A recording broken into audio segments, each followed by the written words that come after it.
Sir, Congress, national conference, Bhajpa और PDP ने अपने चुनावी घोषणा पत्र में जनता से किए हैं क्या क्या वादे?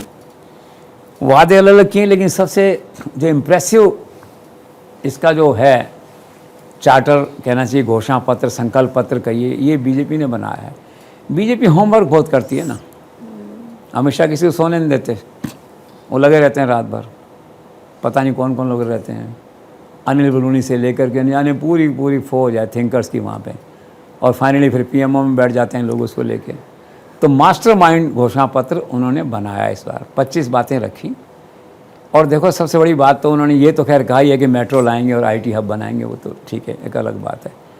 सबसे बड़ा फोकस रखा उन्होंने यूथ, फार्मर और वुमेन पे, और यूथ के लिए कहा भी 10,000 रुपये की स्कॉलरशिप आपको हम 2 साल तक देंगे हर महीने, और 3,000 रुपये का एक ट्रैवलिंग अलाउंस, मतलब स्कॉलरशिप वो भी एक तरह से हो गई, लो गई, इसका लो जो कहा। और एक कहा कि 5 लाख लोगों को रोज़गार दे देंगे इसमें जो है 5 साल में जो है। विमेन के लिए कहा कि 18,000 रुपये अभी तक लोग देते थे, 6,000, 8,000, कांग्रेस ने 3,000 के लिए कहा है। जैसे 18,000 रुपये कौन नहीं आएगा आपके पास, एक तरह से इतना आकर्षक ऑफर उन्होंने दिया उसको जो है। और किसानों के लिए कहा कि 10,000 रुपये कर दिया, पीएम सम्मान निधि की जो राशि थी उसको उठा करके जो है। तो कुल मिला के है कि एक बहुत ही संतुलित और एक अच्छा उन्होंने बनाया, जिसमें 3-4 मैंने मेन बातें आपको बताई। बाकी जो 2 पार्टियां हैं आपकी, उनका तो मेन वही है, नंबर 1 370 हटाओ, नंबर 2 पूर्ण राज्य का दर्जा लाओ एक तरह से, नंबर 3 हमारा झंडा अलग हो कश्मीर का।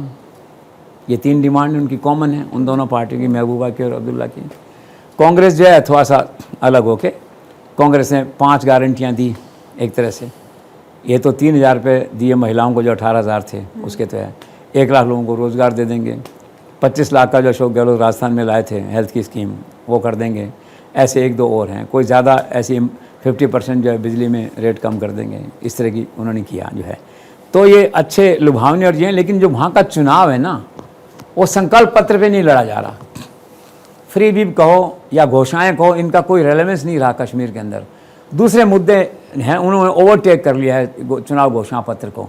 अब मुद्दे हैं सेंटिमेंटल, 370 का हो गया आपका मान लो, या दूसरा हो गया घाटी का मुद्दा हो गया, ये पूर्ण राज्य का दर्जे का मुद्दा हो गया। तो ये क्या है कि औपचारिकता के नाते हमने किए हैं, इन द सेंस सभी पॉलिटिकल पार्टी ने औपचारिकता के नाते इसको इशू किया है। जब सरकार बन जाएगी तब लोग देखेंगे उसको खरीद के बाज़ार से कि यार क्या क्या घोषणा, चलो फ़ायदा उठाते हैं सरकार से। आज फोकस नहीं है उनका।